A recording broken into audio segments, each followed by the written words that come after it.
এবারে নির্বাচন শুধু জনপ্রতিনিধি বাছাই নয়, দেশ পুনর্গঠনের সুযোগ, এমন মন্তব্য করেছেন বিএনপি চেয়ারম্যান তারেক রহমান।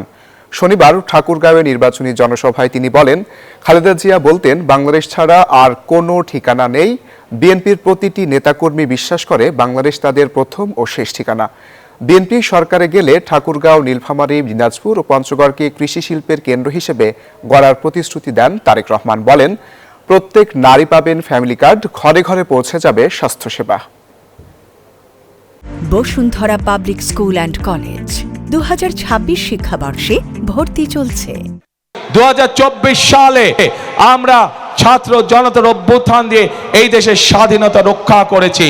এখন আমাদেরকে দেশকে গঠন করতে হবে, এখন আমাদের এই দেশকে তৈরি করতে হবে, এই দেশের অর্থনীতিকে, এই দেশের গণতন্ত্রকে আমাদেরকে মজবুত করে গড়ে তুলতে হবে, যাতে এই দেশের মানুষের সামনে একটি নিরাপদ ভবিষ্যৎ তৈরি হতে পারে।